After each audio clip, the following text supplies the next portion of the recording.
Welcome back to Airbrush Review USA in conjunction with pelletguns.com. I'm Kyle. I'm Rolf. And today we are at the farm. As you can see, called it the Windy City. Whenever I want to do a video, this happens, as you can see right there. So we've got the Kral Bighorn all the way from Turkey with a bloody nice walnut stock. So let's go and check how it performs, and we'll see you now.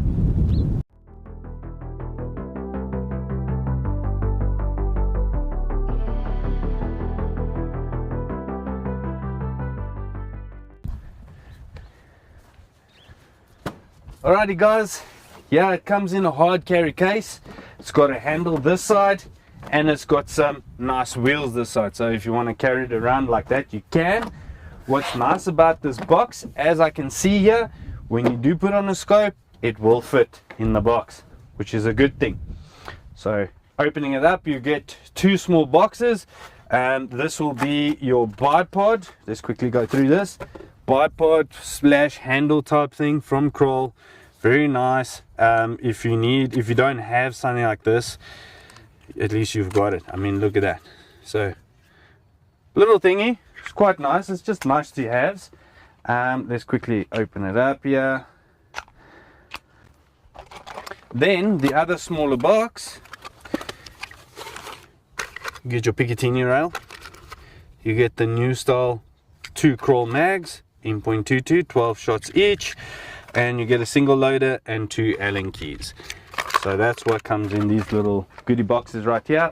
So at least we get that out of the way. Just a quick fast one. Here it is, the Kral Bighorn, guys, in .22 caliber. Look at this bad boy. All the specs and everything, like the length and the weights, will be down in the description. All I'm going to show you is how it performs and how it looks. Look at that. It's got a side lever cocking mechanism on the side here. It's not ambidextrous, but that's no problem. For the right-handed shooter you can still use it, and if you're a left-handed shooter you can still swing it. What's nice about the stock is you can have a look at this at the back. Your comb or your cheek piece, whichever you want to call it, you've got little indents here which you can loosen and you can heighten it up or down. And your buttstock, you can move it up and down as well. Very nice and soft at the back. It's rubber. It's got nice little stipplings from Kral in here, the emblem, and then your checkering, it says Kral in it. Very nice wooden walnut stock all the way from Turkey. I think they really know how to do their stocks. It's got a match style trigger there with a little blade. It's got your safety, very nice, and you know you can use it with your thumb up and down, so that's quite cool. There's your gauge, so you fill it up from 250 bar all the way down to 100. Just if you turn it around, that's where your nipple will stick out, where you can actually fill it up with a quick fill from Kral. Then you've got an aluminium tank here. It's a 0.5 liter 250 bar tank. What's nice about this version, guys, it's even got a 1/2 inch UNF thread. If you want to get a silencer, just make sure that you ask wherever you get it from that you have to recess your silencer. Otherwise it's going to get stuck on that little ridge there and not gonna seat all the way here. It needs to seat there, not leave a gap. So just make sure wherever you buy it from, just make sure that you tell them, is the silencer recessed so it would fit on this bad boy. But otherwise I think, you know, without the silencer for hunting purposes will be good. But if you want to use it for target shooting, you can also use it for target shooting, but then I would highly recommend you put in a bottle regulator in the bottom here, meaning an inline bottle regulator, so you can have consistent shots from full to empty for bench rest shooting. Not to say that it's not consistent now, it is consistent, but this is more of a hunting platform, so you can change it in between the two just with that simple little inline regulator. But for today we'll show you at 50 meters how it performs. So let me get everything sorted on here. So let me talk about this quickly before I just say we're gonna go shoot. This is the scope I'm going to use today. It is the Vortex Diamondback. It's a 60-24 by 50. Really nice reticle. It's a first focal plane. You guys will see the clarity downrange, and it's pretty windy. As you can see, we'll show you, we're just behind the hay bales just to stop the wind from blowing into our camera equipment, you know, like the mics, otherwise you're just gonna hear woo, woo, woo, woo, woo, and you won't hear me talk. So we're just behind here, and there's a little bit of hidden places that, you know, we can shoot through with a lot of manure on the left hand side here, acting as a wind barrier. So yeah, we're gonna see how it does in those windy conditions. I'm gonna shoot the JTS 22.07s and the 25 grains H&N on one gong. Just aim at that point, you can see the grouping, and from there onwards we're going to help the farmer here with the doves and pigeons. See you in a bit. Okay, we put the gong down there at 50 meters, 54 yards. First one I'm going to try it is the 22.07s, and then the H&N 25 grain 218 slugs. So I've got them set here in my magazines. I've pressed start. Let's check what we can do. As the wind is blowing, I don't care, we just let them fling, brothers and sisters. 1051. And that's with 22 grainers, guys. Oh goodness. 1062.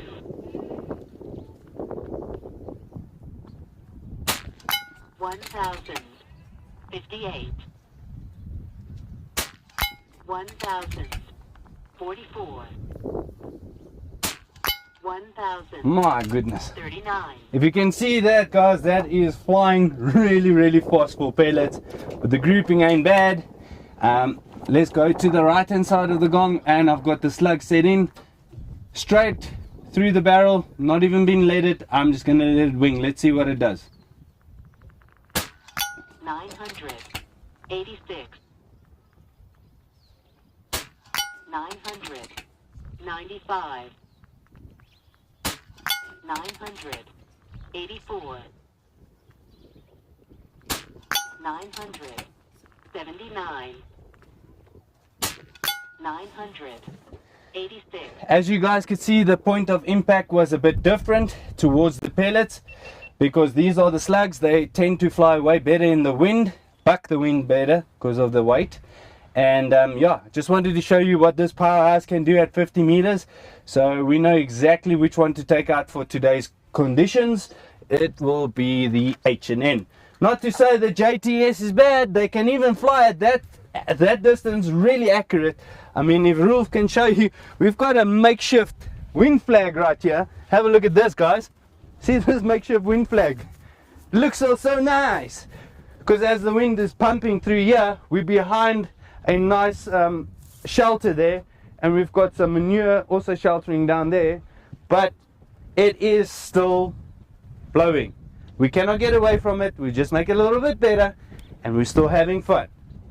We'll go see now at the gong at 50 meters. So let's go and have a look what it does. I like very much.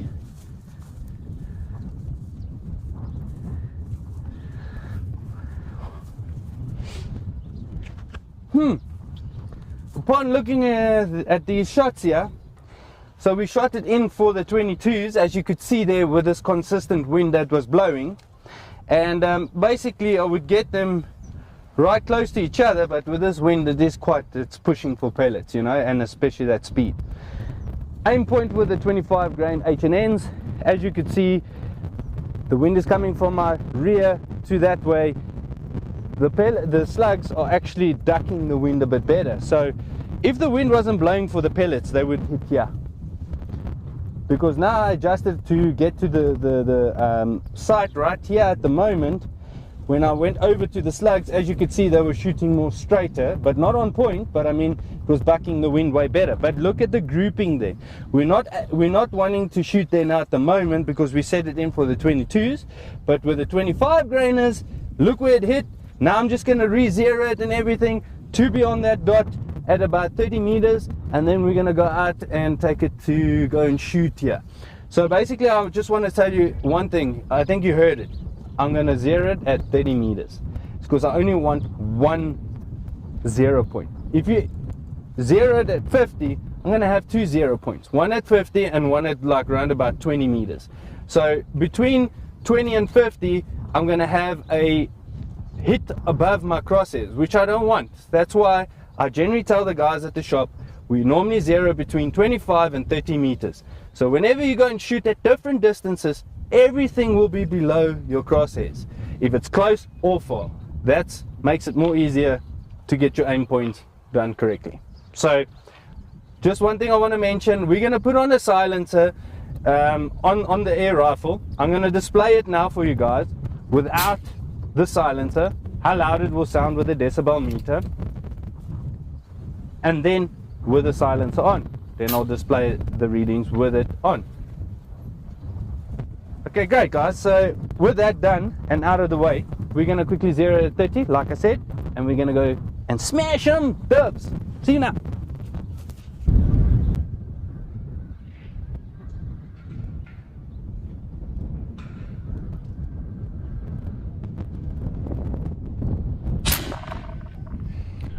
Oh yeah, as you could see, I was timing it there with the wind that's coming down this passage this way. It's actually blowing me on this setup that I've got here, and it's about 65 meters there. Took it out, and what was nice about this thumb hole stock here, I could put my finger on the top here, or you can put it through, but I like to tend to shoot with my thumb up and then just take the shot. It's just more controllable for me. So yeah, I was pretty excited with that. 980 feet per second with a 25 grainer. As you can see, it does the job quite well.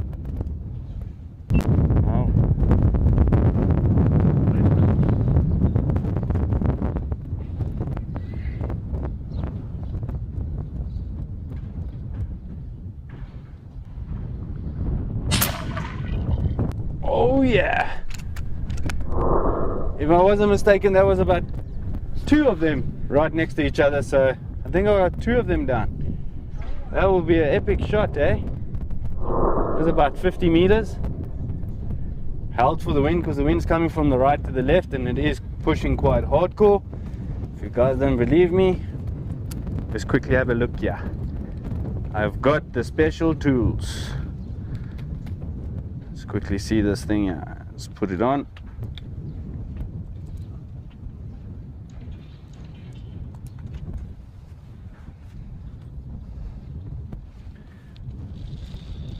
As you can see there, it is, Rolf will show you now, it's about, look at that, 17-20 kilometers hour wind. So look at that guys, I'm not making it up. Hey, it's pumping. So yeah, it's pretty cool. Castrol all the way, Toronto. For Rolf, he's gonna quickly give this one a go. Wat is hy, Bootman? Jy het mos jou magazine. Your magazine. Mine is empty.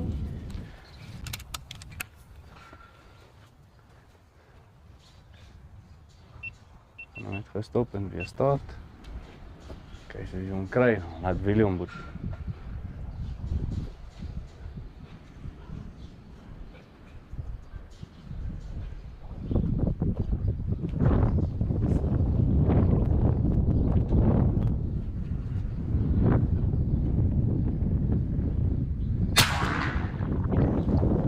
Oh ja.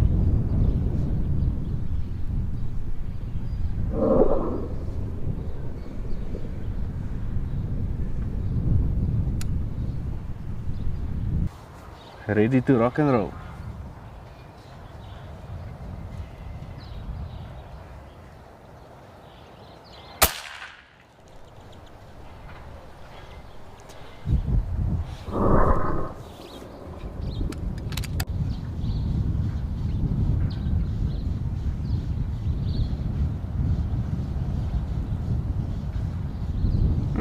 Af in die gang.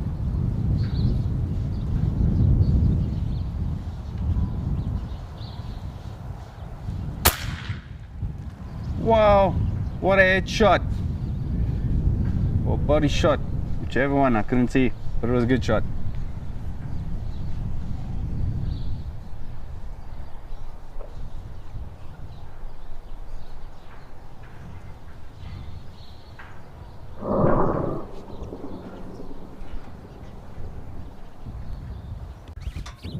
Alright guys, our final thoughts on this beautiful Kral Bighorn in .22 caliber.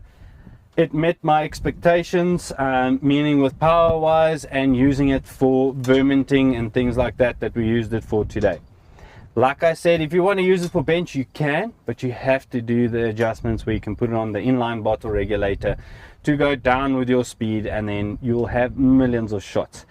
So basically, shots per fill that I got out here was about 60 shots per fill, from 250 bar all the way down to 100. We like to keep it from 250 to 200. That was our sweet spot that we found that it could work. But if you go down, you're gonna have a little bit of a deviation, a small slight bit, like maybe a 10 feet per second deviation, which isn't too bad. But if you want to use it for superb accuracy, headshots and so forth at longer distances, keep it your 250 to 200 bar. But we got 60 shots per fill from 250, like I said, to 100 bar, and you'll be able to do the shots. So if you take it out and you go and shoot at wherever you're shooting or whatever you're doing, you're going to learn how this rifle shoots. So as you could see today, we were shooting off a shooting stick and the wind was blowing. So you will have to time it and know when to take the shot. The trigger to me felt really good out of the box. It's not the smoothest and the finest one. Get me right? It breaks like glass. You can adjust it to be way softer, but I like it the way it was. So straight out of the box, I think everything here worked flawlessly. It's just a powerhouse. So this is basically a verminting air rifle. As you could see, it's made to go and hunt and so forth. So I really liked it. The one thing that stood out for me was this thumb hole stock right here. So I like to shoot with my thumb up. I could put my thumb right here on the top, or you can go around, whichever. So stock is ambidextrous, both left and right. Your cocking lever can only stay on the right hand side, so that's not ambidextrous, but your stock is. So it's a really good air gun for the price here in South Africa, and very powerful.